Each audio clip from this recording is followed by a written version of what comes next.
विदुर जी हाथ जोड़े, बोले गुरु जी इसके आगे की कथा को। बोले ये तो वंश ही यहाँ पूरा हो गया तो क्या करें। अरे कहा महाराज इनके 2 बेटा भी थे तो अब इनके बेटों का वंश गाओ। ये कथावाचक का एक चातुर्य भी होता है। चातुर्य क्या है? चातुर्य ये है कि वो बीच में कथा बंद कर देते हैं। क्यों बंद कर देते हैं? बोले इम्तिहान लेते कि सही में सुन रहे हैं कि ऐसे ही बैठे हैं धोखे टट्टू। अगर सच में सुन रहे होगे तो महाराज आगे कहे नहीं बोला तो कहे चुप हो गए, कुतूहल होगा। तो जब चुप हो गए तो कहा महाराज आगे कौन? तो मैत्रेय जी ने कहा मैंने धर्म के वंश का वर्णन कर दिया, अब आप क्या सुनना चाहते हैं? तो विदुर जी ने कहा महाराज कोई अधर्म का वंश भी होता है क्या? क्यों भाई, धर्म का वंश है तो अधर्म का नहीं होगा क्या? अरे पुण्यात्मा का वंश चलेगा तो क्या पापी के यहाँ बच्चे नहीं होंगे क्या? पापी के यहाँ तो और ज्यादा होंगे। ऐसा बिल्कुल मत सोचना, पुण्यात्मा का भी वंश चलेगा, पाप का भी वंश चलता है, लेकिन दोनों में अंतर है, बहुत बड़ा अंतर है। धर्म के वंश का शुभारंभ होता है कहां से? नारायण से। नारायण से मनु आदि पैदा हुए ना, नारायण से ब्रह्मा, ब्रह्मा से नु, मनु से आकुति, देवहूति, प्रसूति और उनसे कपिल आदि, ये धर्म का वंश है, चल रहा है। और कहां ले गया? बोले अपनी माता को वैकुंठ ले गया, ये धर्म का वंश है। अब आइए हम लोग अधर्म के वंश पर विचार करते हैं। बोले मृषा धर्मस्य भार्या, अधर्म की पत्नी का नाम क्या है? भगवान है धर्म, पत्नी का नाम है भक्ति। भगवान है नारायण, पत्नी का नाम है श्री देवी। भगवान है श्री शालिग्राम, पत्नी है भक्ति। भगवान है नारायण, पत्नी है लक्ष्मी, श्री देवी। ये श्री देवी मत समझना सिनेमा वाली, मैं असली श्री देवी की बात कर रहा हूं। श्रीश्चते लक्ष्मीश्चते, मैं नहीं कह रहा हूं, वेद कह रहा है। शुक्ल यजुर्वेद में श्री श्रुति भगवती कहती हैं भगवान की 2 पत्नियां हैं। गंभीर विषय।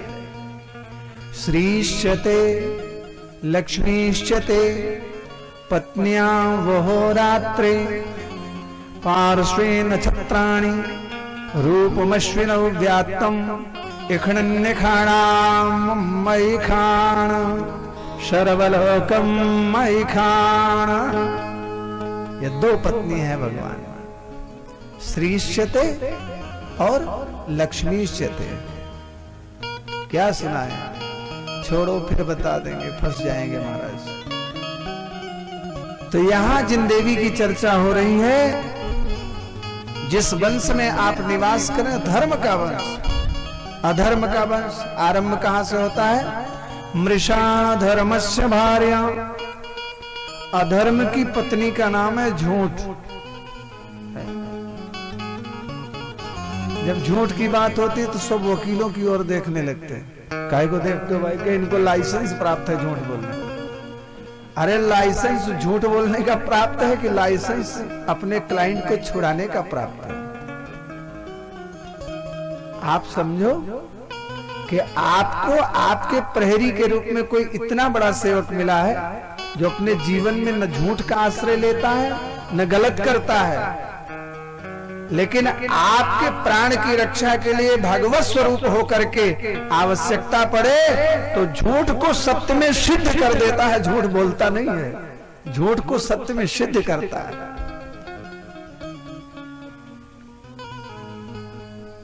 पंडित मदन मोहन मालवीय ने वो क्या कहते हो,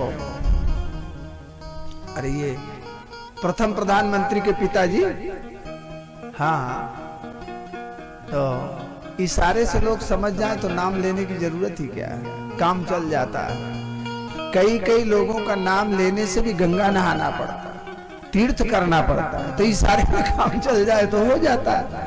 तो उन्होंने ये सिद्ध कर दिया, छोटे बेटे को बड़ा बना दिया, बड़े को छोटा बना दिया, जठनसा दिला दिया। ये क्या है? झूठ बोले क्या? बात सही भी है, तो कभी ऐसे नहीं देखना चाहिए।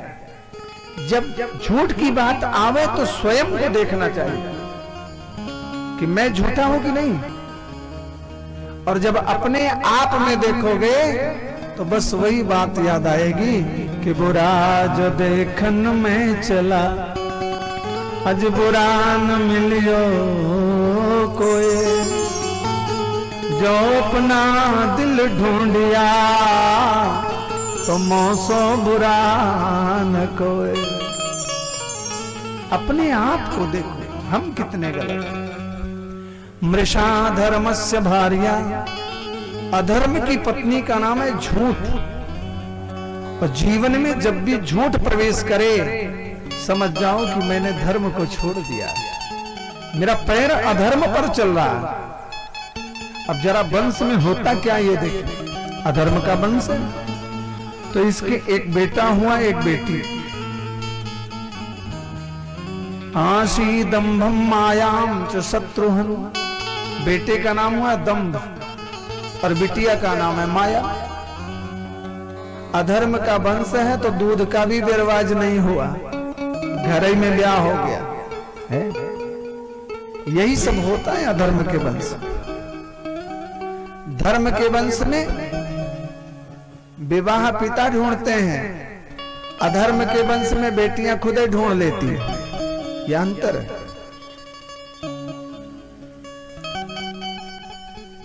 जहां स्वयं बेटियां अपना वर ढूंढने निकल जाए, समझ जाओ ये राम का परिवार नहीं, रावण का परिवार। क्यों भाई, गलत कह रहा हूं क्या? सुपंखिया ने खुद ही तो ढूंढा, इतना ढूंढा कि पूरा परिवार का सत्यानाश करा दिया। ऐसा नहीं ढूंढना चाहिए। ब्राह्म विधि के विवाह की परंपरा है हमारे यहाँ, और आज तक का इतिहास से जितने विवाह हुए सब सफल हुए, सब अच्छे हुए। तो घर में ही शादी हो गई दंभ और माया की। आशी दंभम मायाम च शत्रु, इनका भी आपस में विवाह हुआ, इनसे भी 2 बच्चे पैदा हुए। तयो संभवल लोभो निकृतिश्च महामते, एक बेटा हुआ, बेटे का नाम लोभ और बिटिया का नाम निकृति, सठता। अधर्म का वंश है तो इसका भी आपस में ही ब्याह हो गया। इनसे भी एक बेटा बेटी हुई।